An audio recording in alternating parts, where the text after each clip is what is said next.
You're here with Georgia, and I'm here with the godfather of music itself, Joel Madden. The godfather of music itself. That's a nice intro. It's been coined. What Yeah. can I say? Yeah.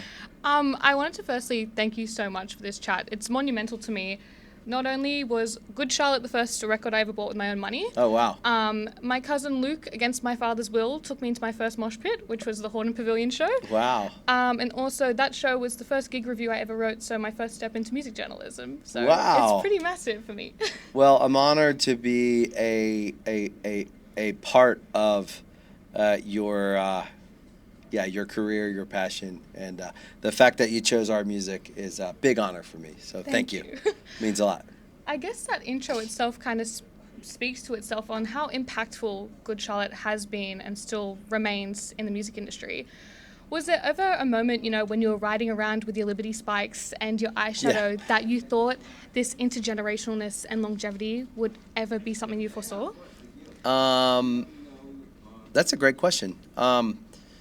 I think that you hope to achieve something that feels meaningful.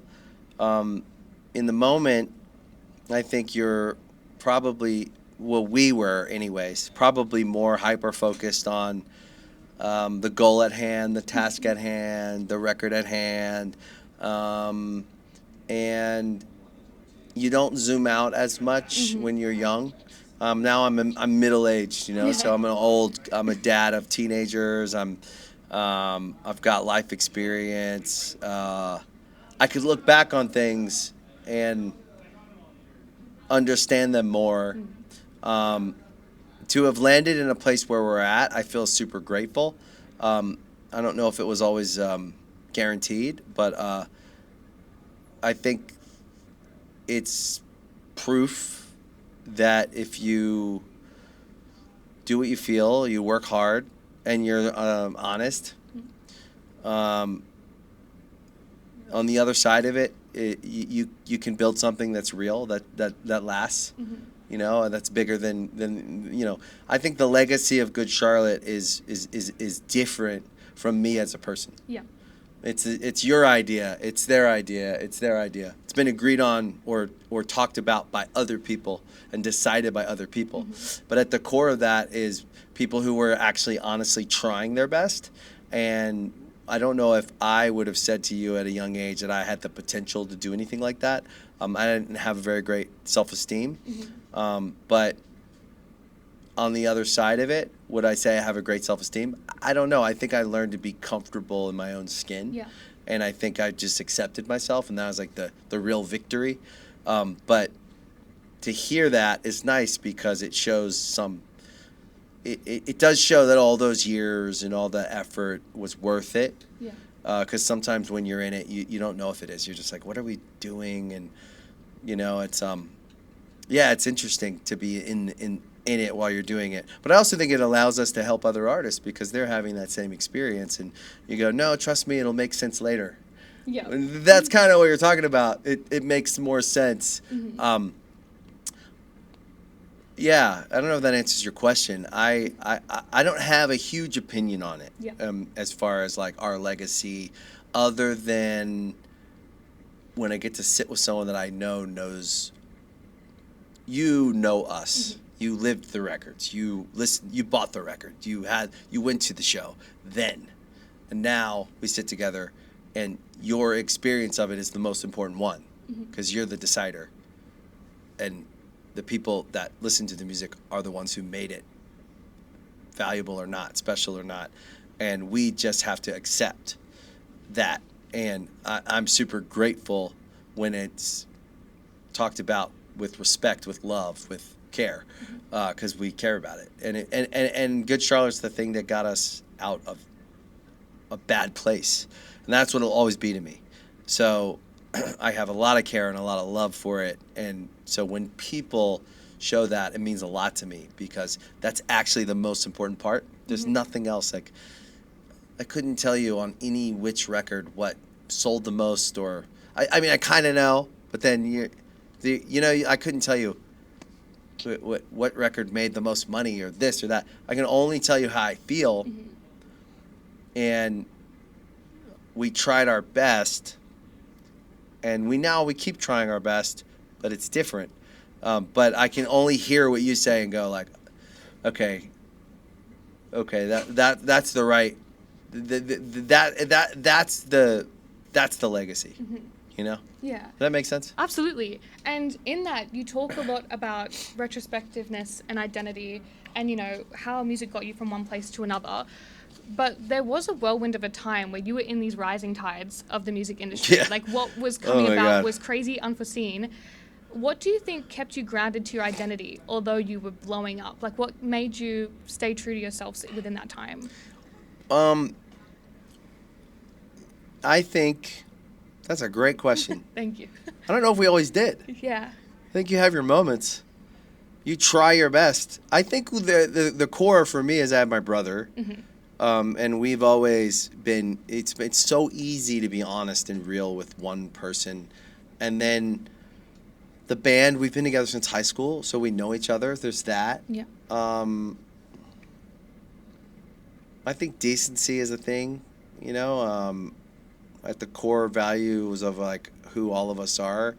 Like we come from a place where like common decency, good manners was like, I feel like it's just in all of us. So there was never a moment where anyone in this band was not true to like their foundational principles that were kind of drilled into them as people. So I always feel really proud of my band because if you watch Billy or Paul or Benj in the world, they're decent guys. They're like, they just come from a place where like that's just kind of how everyone is. So the mysticism of success in music and rock stardom and all that shit that you hear about was never a huge thing in our band, even though maybe it looked like it because we shot a video with a party or I don't know. It was like, you're backstage here. It's not a circus back here. Yeah. It's kind of always been that way. Mm-hmm. So there's a core thing, I think, but then also I don't know if we always did. I think we had our moments too. Like you get lost in it a little bit, and you're trying to figure out like, what does this mean? What does that mean? What is excess? What is this? What is that? So you're growing up in front of everybody, and I think we all were lucky enough to meet great partners. Yeah. And we like kind of land on our feet in real life. Mm-hmm. And I think that's the biggest thing I learned is like when I talk to other bands is get your real life right first. Yeah.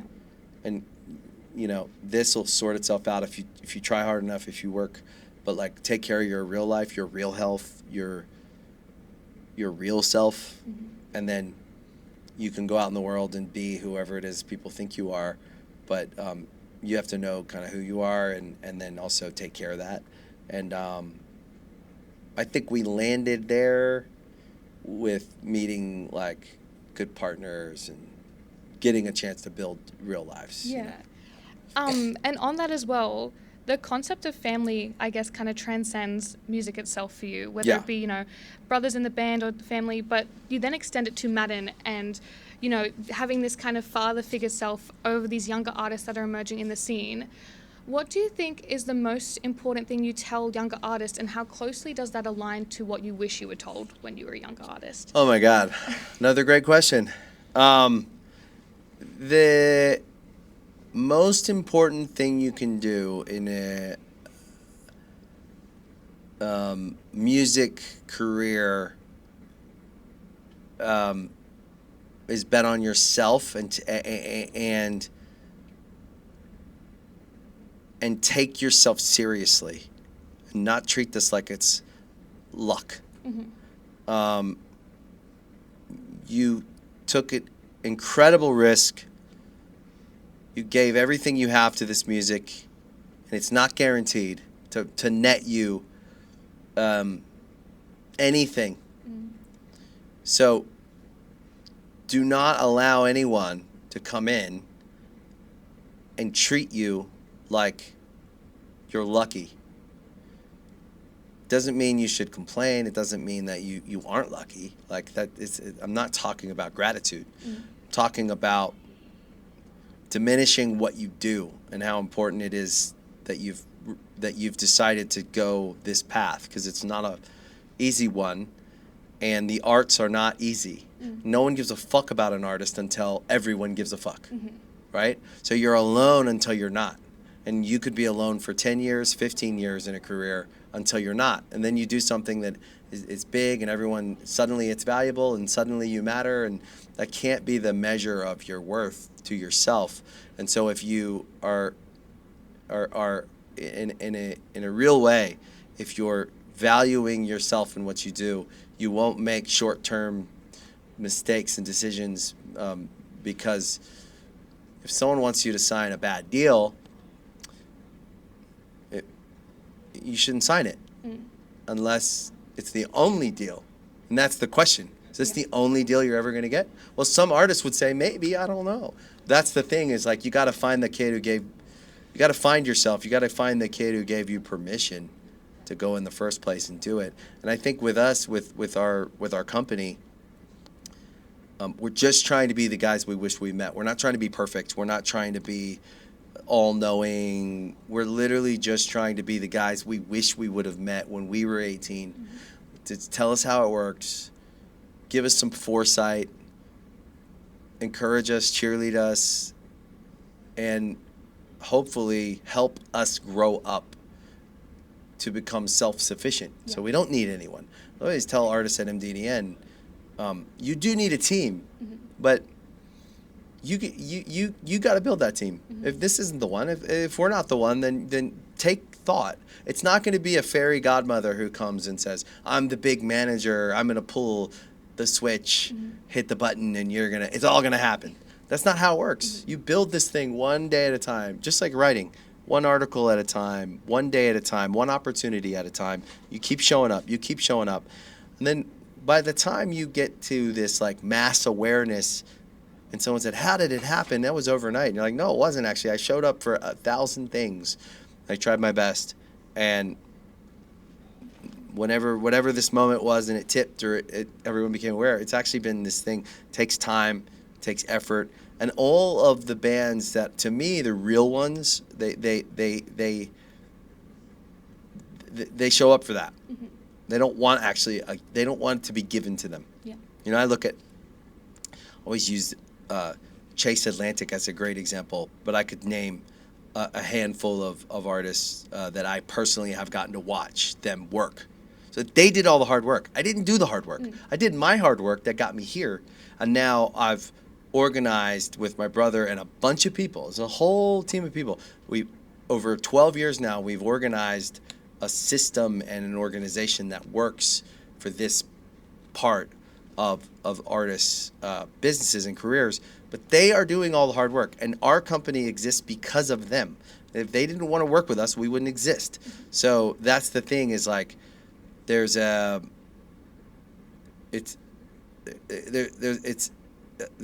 relationship of, we both need each other. Now, all we're doing is telling them the truth, and that's what we should do. And I'll do that with any artist that sits with me if I get enough time and we get into a conversation. I hopefully can arm them with some information that'll help them forward. They don't have to work with us to get that. Yeah. But the org that we built works really well, and it works really well with bands who know themselves and who want to work hard and who understand that idea that we build this thing one brick at a time, and we go our own way. Every career is different. Hopefully the end result is that they can stand back and be very proud of their business and with the decisions they made and the work they did, and look at it and feel proud about it, and go, man, I'm glad I met those guys. That's to me, that is as simple as that. I want to be a guy that go, man, I'm glad I met him, and not, fuck, I wish I would have never met that guy. And there's all those stories. The music business is full of good and bad. There's plenty of good people. There's plenty of bad people, just like life. If you buy into some fairy tale and lie that someone's going to make you big, I tell younger people, if you want to get famous, there's tons of ways to get famous. Go do that. Yeah. If you want to make meaningful music, it's amazing and it's really hard. And if you get on the other side of that, it's an amazing feeling to accomplish that. But it's a long, winding road, and every band's different. That's what I hope artists get. I hope they understand that it always comes down to them. And then you do need a team. You gotta be thoughtful. Build a team of people that are honest. And they work hard and they try their best, and they'll also deliver the good news, the bad news. And I think it's hard to do. It's in the music business when there's so much else at stake. Absolutely. And I found a few of your points really interesting there, particularly how grounded you are in the notion of success.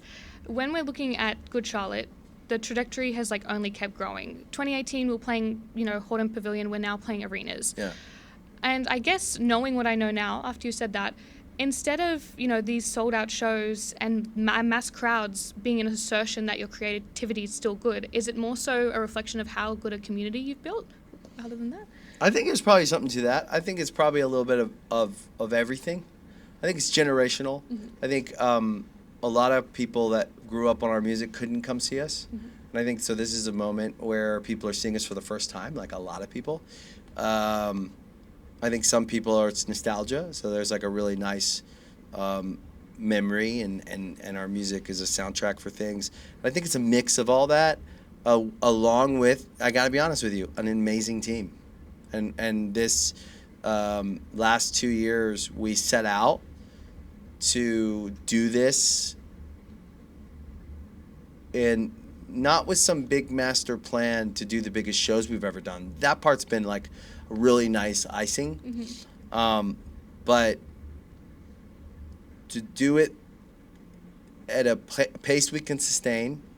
So I don't know that we'll do 100 shows a year or even 50, but if we can do 30, I think is a really good number, 30 or 40 shows a year. We could probably get to 2 territories a year. Yeah.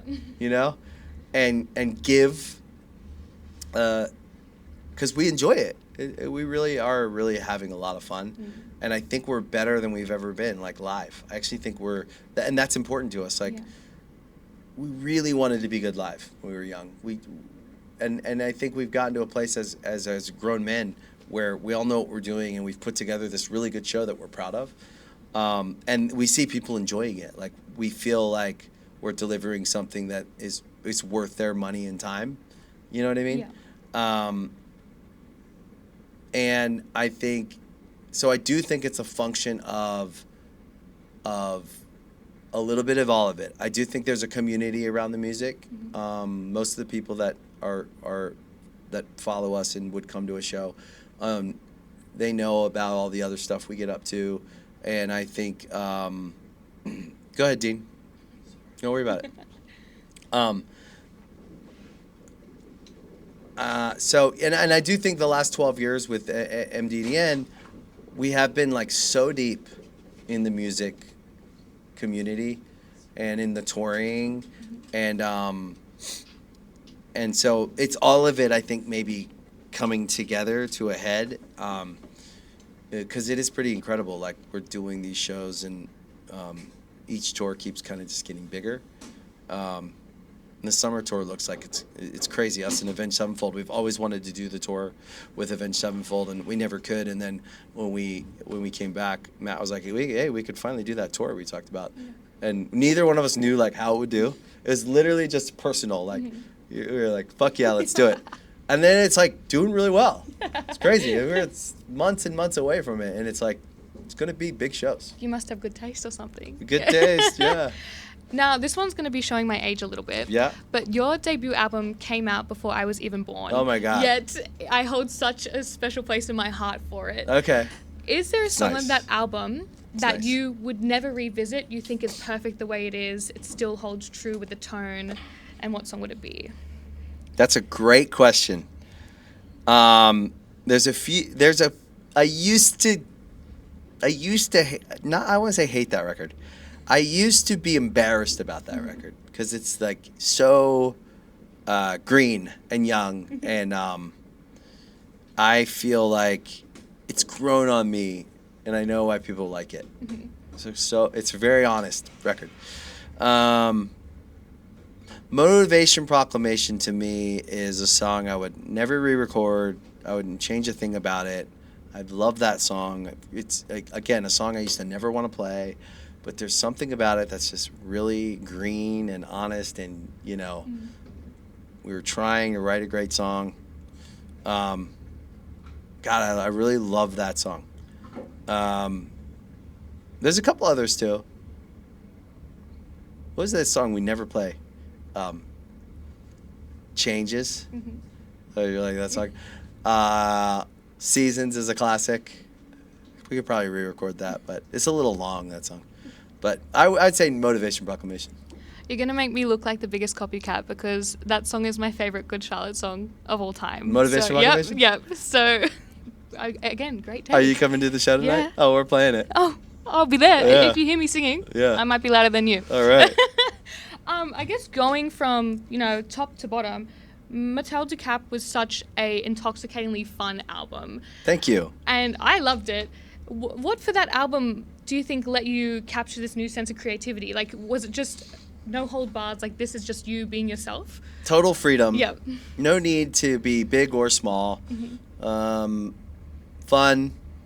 Working with friends. Jordan, got to work with Jordan Fish, who I'd always wanted to work with.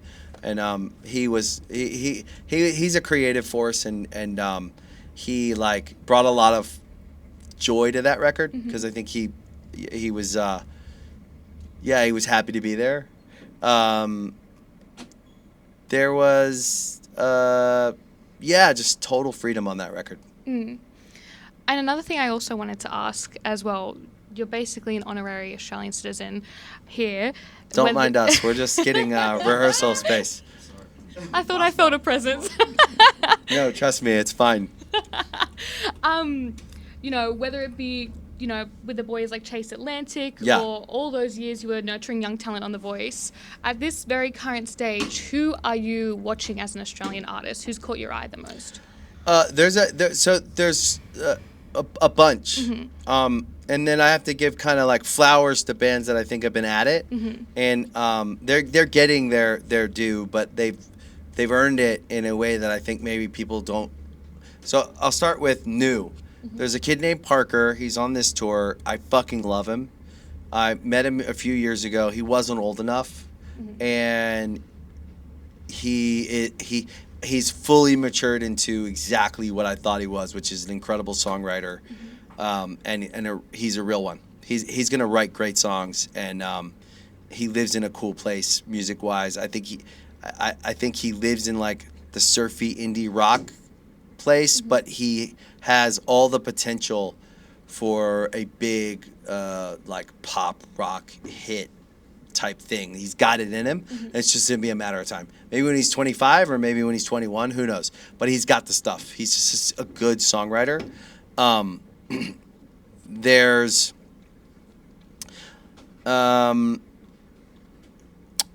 obviously Chase Atlantic to me is, this is interesting, right? I know the music fans here know about Chase Atlantic, but I don't feel like they have gotten embraced by their own country the way they should, because they love their they live here. They haven't like left Australia. Like they live in America half the time. They live in Australia half the time. They are fucking important. They're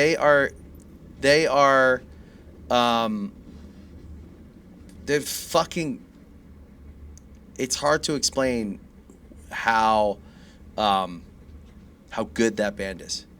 They write everything, they produce everything, they mix everything. They're the real deal. They are as good a band, musician-wise, as any band. And they've conquered the world essentially. Any band that could sell out 2 nights at O2 Arena in fucking less than an hour has conquered the world.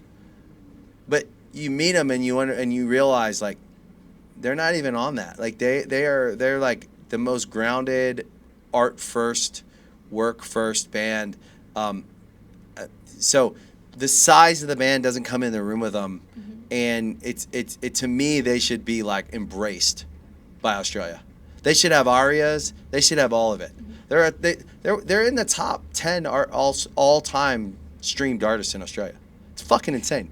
I mean, the day Phases was dropped, all of this should have changed. That was one of the best albums. Absolutely. I love that album so much. And it's like this weird thing, like I don't get it, because they fucking love Australia, and it's like a thing we always like laugh about as to each other. I'm like when this country realizes what they have in that band, they can celebrate this international successful group who's groundbreaking. Artists fucking rip Chase Atlantic all the time. I hear it everywhere I go. They've always been ahead. They've always been, and they don't even think that way. I'm the one who's always shouting it because that's just not who they are. Yeah. They are just in the lab making music, making records, going on tour. They care about their fans. They're one of truly the most grounded, down to earth, and like real artists I've ever met. And I've had a front row seat for 10 years watching from when they started to where they're at now, and I'm always blown away at their talent, their work ethic, and their humility, because they've achieved a lot. Easily if not the biggest, one of the biggest artists I work with, but you forget it because they're humble. And so I would say that of all the things that make me proud of them, it's just that. So you fucking forget how much they've accomplished at a young age.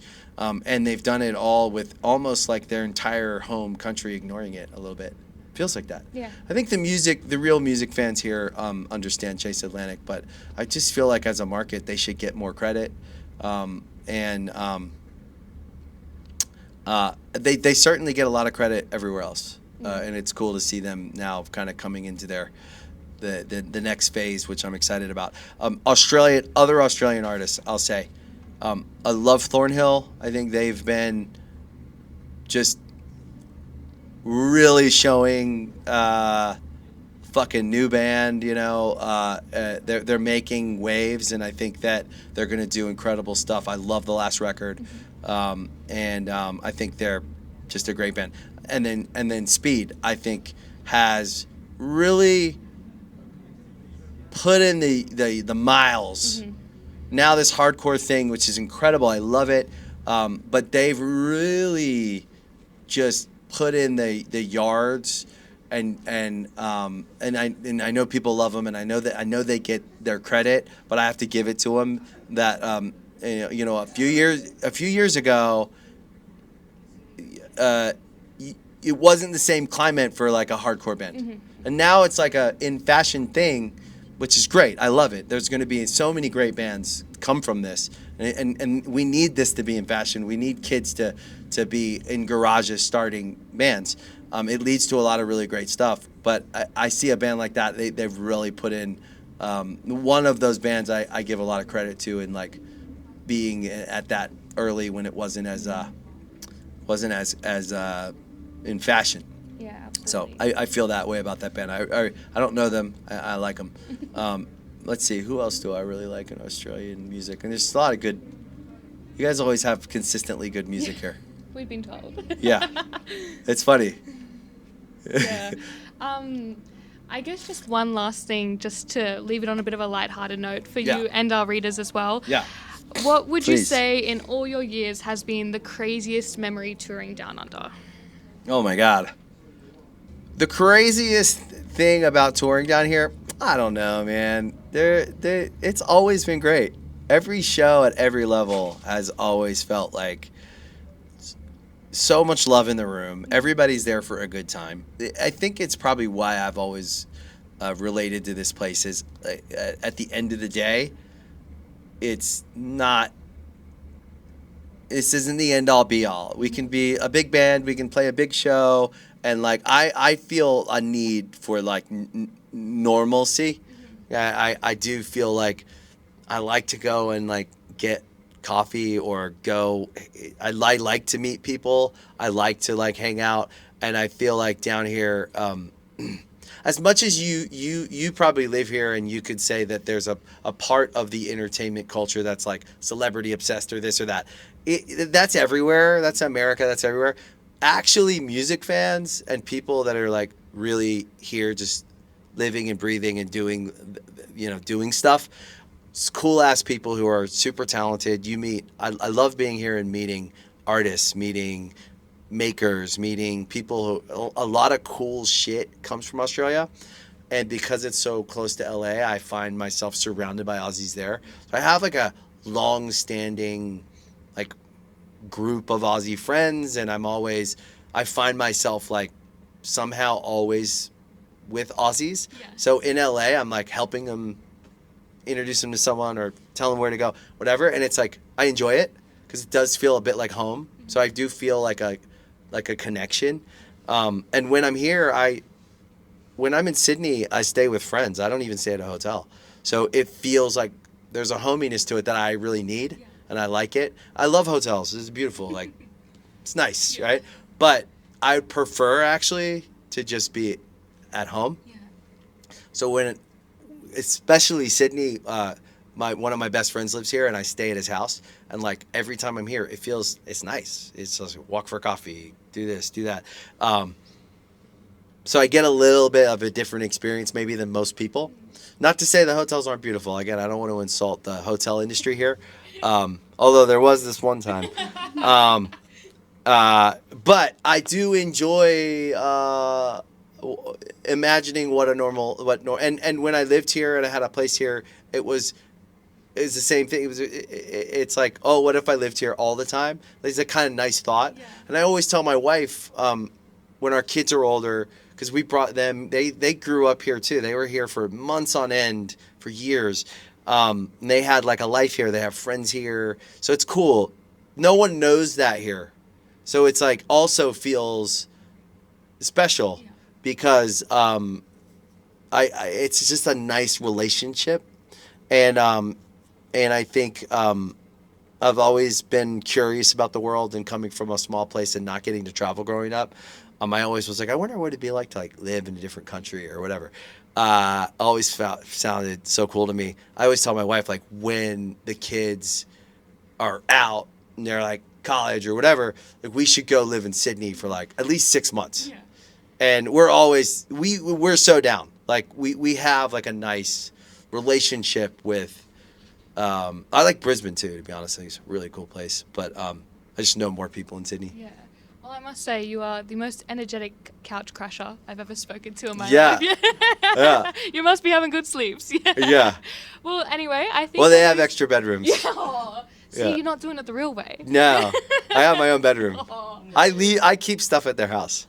I have stuff at their house. Damn. Yeah. Yeah, you're living better than us. Yeah. But thank you so much again for your time. It has been Georgia and Joel for Wall of Sound.